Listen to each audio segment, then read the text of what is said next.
I got Australia's guru on solution focused coaching with us today. Now, Annette Gray is an extraordinary woman doing extraordinary things. And I'm going to say hi, Annette. Hi, How are you? here. Now, Thrive Studio has really come out of the COVID-19 environment that we are in. You know, all of us are feeling a lot of disruption.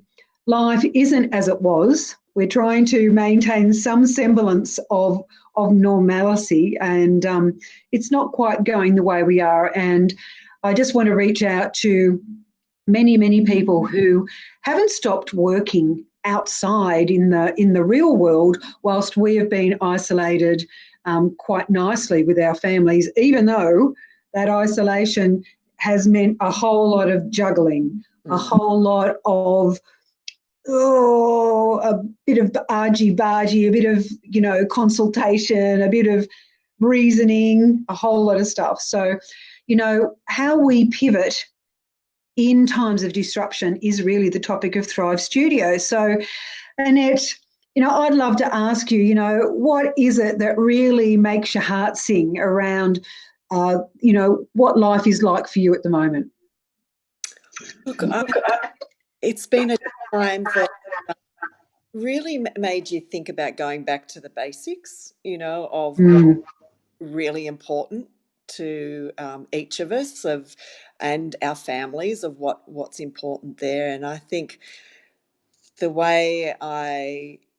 lessons, I suppose, that have come out of this time has been, self-care.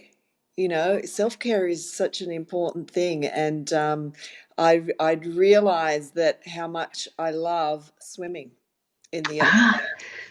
And that's the thing that I look forward to each week, of when I can go and do that with my a friend, and go to and meet them at the beach and go for an ocean swim. And I often say it just makes your heart sing when you do the things that you love.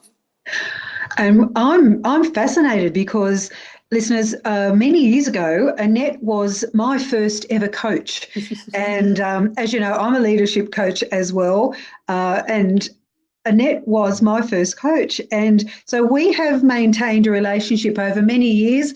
As they all do, sort of they go up and down a little bit and weave in and out and different pathways. It's interesting how it brings you back to certain people at certain points of your life. And I found out that Annette has been doing ocean swimming, and I take my hat off to her because I love the water and I love to swim and get cool.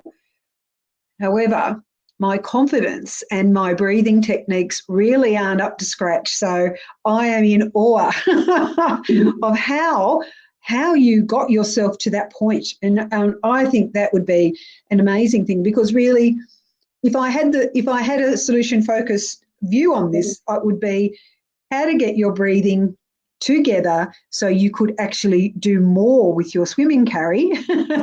And I could self-coach myself a bit, but I think I would actually need a whole lot of community around me to support me. Yeah.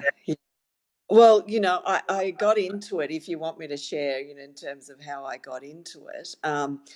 It was a friend 5 years ago just got a group of us and started training us in the pool, and we ended up diving into some ocean swim events. But then it was 3 years ago I came across a charity called Can2 that actually trains people to do ocean swims. And I thought, I need a bit more training here, because at that point I'd only ever done a 1K event, and I really didn't know what I was doing in terms of getting out through the waves efficiently and that. And so this organisation, for raising money for cancer research, you get trained for events, and they have ocean swims, marathons, half marathons. And I decided to sign up for the ocean swim, and they take you back to basics. So, I've got this wonderful guy that was part of a program that I was involved with for the Balmoral swim, which was going to take place on the 5th of April, but didn't happen because of Corona. And he could not swim 50 metres in the beginning of the program, but by the end of the program, and we didn't complete the program, we only did 8 weeks of it, I think, and he was able to swim 2 kilometres and 1 kilometre. So he did both the Oh, mock events that we had when, we realised lockdown was going to happen. So we quickly did this mock event, and he did both swims. From ah, someone 8 weeks earlier was scared of the ocean, ah, and he was able to it was just a thrill to see him finish. And that's what this program does. It takes you all out of your comfort zone, and there's fears and of what could be underneath the water, but it's done in of the solution focused philosophy of small steps all the way along, and there's all these people that support you to get over the line. It made me think then, wow, if organizations were able to have all these people like coaches, mentors, team captains, champions that all supported you to be best at work, wow, what great workplaces we could have. So I sort of went on a tangent. yeah, yeah. No, no, no. But I think what you're talking about is is leadership in another, looking at it through another lens of using an organisation such as the Cantu, who's raising money. Well, heavens, they don't want anyone drowning or being injured whilst they're doing that. I mean, the liability would be massive, but there's a liability for your organisation or your team or your business, isn't there, or your family, about how you support each other, how you help those small steps occur, what you put in place, and that's what I think is happening in our world of disruption at the moment.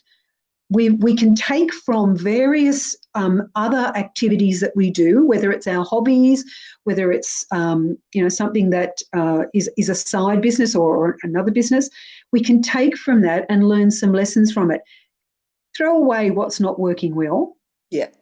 Don't even go there. Hindsight's a wonderful thing. It's a pain in the butt because you can hang on to it for ages, but throw it away and look to where things are working really well. And that's where you get your signs. Yeah, it's evidence that things are cooking along nicely. You're getting a different result. Yeah. Yeah. That's key, especially in a time of uncertainty, is that notice the useful change that's happening, and celebrate those little small things. So for instance, my husband and I were talking the other day that we're just delighted that we can have family dinners every night and sit down at the dining table. Our daughters are 21 and 23, and they're like ships in the night. We never see them. But during this time, we've had these wonderful family discussions at the dinner table, played 500, and got out a big 1,000 piece puzzle. Puzzle. The things that you just haven't done for ages, but that really fills you Yeah. up, in Yeah. terms of, that's what works. But if the old statement from Gregory Bateson, which is change is happening all the time, our role is to identify the useful change and amplify it. Well, the Mark McGurgo, solution focused practitioner in the UK, has changed that slightly to say, notice the useful change. And that's Change. what a lot of us don't do. A lot of us just Yeah. in what's the word, automatic pilot, Yeah. and our days. But these are the times where notice the highlights, notice the good stuff that's happening. Well, there's so much available to us at the moment, isn't there? Every time you look at Facebook, LinkedIn, whatever you're reading, all your different newsletters or subscriptions, your emails, magazines. My husband just brought home a wellbeing magazine. He'd had to step out and do the shopping this morning. It was his job, and some fantastic articles. There's so much that we can grab hold of, and I think for me, what's been happening in disruption is this notion of being present and noticing. Like, someone might say to me, "Hey, listen, Carrie, You didn't listen. You didn't. I just said that twice. You asked me the same question twice, and it pulls you up, and you go, right. I actually wasn't. I was on automatic pilot. Asked the question. I haven't grabbed it. I haven't paid attention. So I think being grateful for the time to pay attention has been one of the things, or to notice what's going on. It's been one of the things for me. Yeah. If you had any advice for anybody who is really finding it difficult in this time around just keeping focused on getting a couple of jobs done, or feeling that at the end of the day they've had a productive day, not one where they can't remember what they've done, would you have a handy hint or tip for us? Well, in terms of what I've noticed working for me. Yep. And the things that when I can say, yeah, that was a good day, it's the simple things, like I took the dog for a walk, you know. I listened to a podcast. I did a small meditation, and some days I can do it on my own, but other days I need a prompt, like a good what do you call it? App that helps you being mindful. And one I love this morning that I got onto was Buddhify, and they have walking meditations, and I could do it while walking the dog, so I ticked off saying multitasking. And it's all right to have help. Yeah.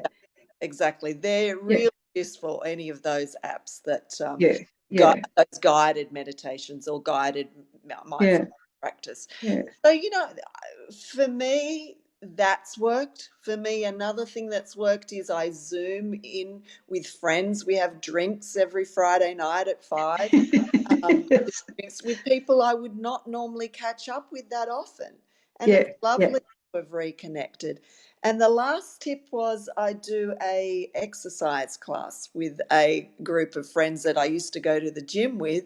And on a Monday and a Wednesday at 5 o'clock, we Zoom and person finds the workout, and then we all do it in our lounge rooms together. So, you know, those little things that, you know, add up to going, yeah, actually that was a really good day. And those are the sort of the pillars that then help your work be better. Yeah. And what you've just talked about there is something for your mind, something for your body, something for your soul, what I'd call the soul, soul or heart. And it's also and I think there's a desire in us all to try and keep as well-rounded as possible, and not, you know, it's not just a drink every night and that's all you do.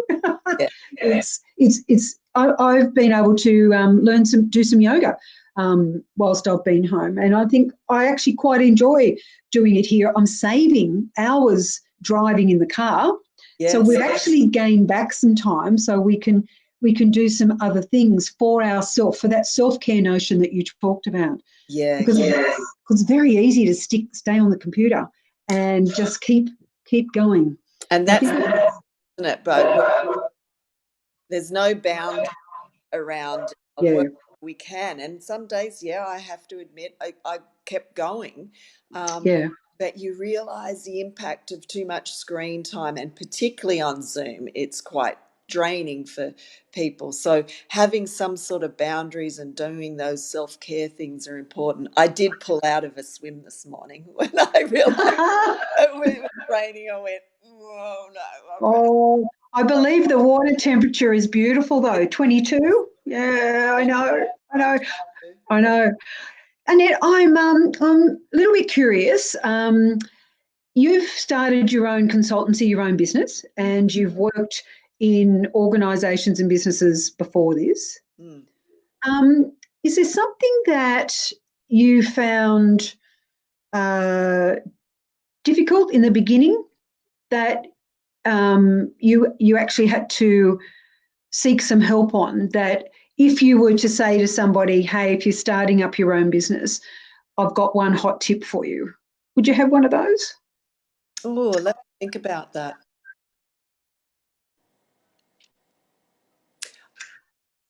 I think it would be just keep learning. I've found that I've been quite self-reliant in doing it, but then knowing when my expertise is not enough. So, for instance, people were saying, "Oh, you could have done your website on your own."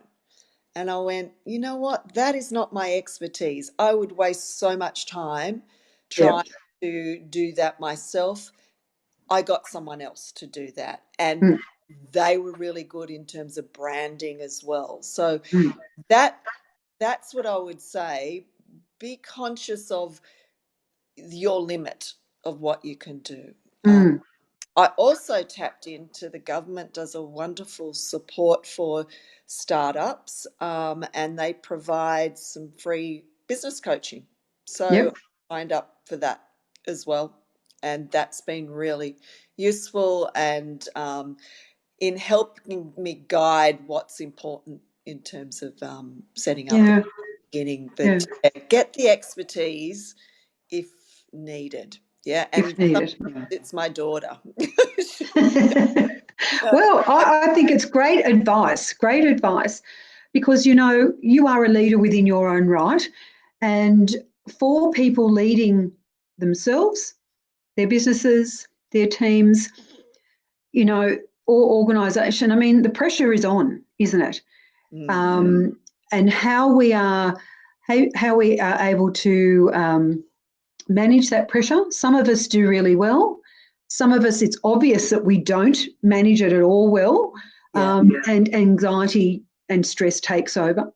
Um, but for leaders, for where we are now, I'm watching some of the organisations or some of the businesses really. It looks like overnight they've been able to pivot their expertise, their strengths. I mean, I always remember reading about Walt Disney many years ago, who was the creator of Disney. We all remember Disneyland and all the shows on TV. I remember him having a big whiteboard. Now, the days of whiteboards are now virtual whiteboards, but he had the big whiteboard, and everyone in the organisation was able to pick up a pen, one of the pens, and just put the ideas or suggestions up. So a lot of the ideas for the productions came from the community, came from the organisation and the people that he worked with. And I think about pivoting your leadership and being able to be adaptable when you're leading people, is that we actually are incorporating and using the ideas of our team, where we might have been the leader that totally directed from the front and was always up front. I think we need to move more towards a collective leadership. So I was wondering what your thoughts might be on Oh, this notion of pivoting. yeah. Well, I think it fits really nicely with being solution focused, and a lot of organizations are, labeling things agile, and that this is Mm. the perfect scenario to be agile, to be flexible, to be solution focused. So I think where leaders can help is looking at what's working so far and Yeah. we build upon. I think and having genuine and authentic conversations with their team. I think this is our time to be real Yeah. and let go of the egos and look at Mm. what's possible rather than what's not possible. It's a waste of energy and time Mm. looking at woe is me and the problem we're in. Yeah, we Yep. can't do anything about it. What we can do is look at how do we want it to be and what's possible given all the constraints that we've got. Gosh, yeah. Yeah. So you're talking about our response. That's the way we respond. We can either be above the line or below the line. We Yeah. can put it that way, a bit more realistic optimism, Yeah. perhaps, than the pessimism and the woe be me, Yeah. because there are some people who are many people without work, with businesses that have had to fold, close down, huge loss of income. There's a whole lot who have been stuck together in very dangerous situations for a long time without the support network. So our thriving doesn't always look like it's happy and perfect. Our thriving is often based on our resiliency skills and how we can adapt. So, yeah, that's a good message. Now, if anyone would like to know more about your work, Annette, what's your best contact?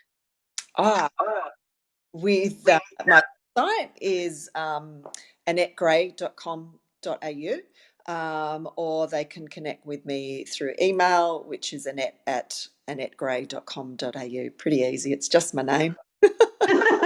Wonderful, wonderful. And that's an A, Gray with an A. Gray with an A. Oh, and listeners, I hope you've enjoyed our chat with Annette today. She is definitely the guru, Australia's guru of solution-focused coaching. She belongs to a worldwide network. It's very strong, very creative, and if you're thinking that you might be stuck in an area, or you're thinking that you want to explore some new ways of doing things or being or working, a coach is not to be sneezed at. Don't just go, no, don't need one of them. They are life-giving. They are also life-exploding. Possibilities are amazing. So give yourself a red hot shot and get yourself a coach if you need one. If you'd like to know more about what I do, pop on to carriebenedet.com. I have Thriving Matters podcast and also the Thrive Studio. So see you Thursday for our leadership tip of the week and a little bit of a groove just to get us into a nice way of doing things. So don't forget, don't live in fear. Pivot to your confidence and your experience and your skills. Go gently. Bye, Annette. Thanks again for your time today. Thanks, Carrie. Bye. Bye, everyone.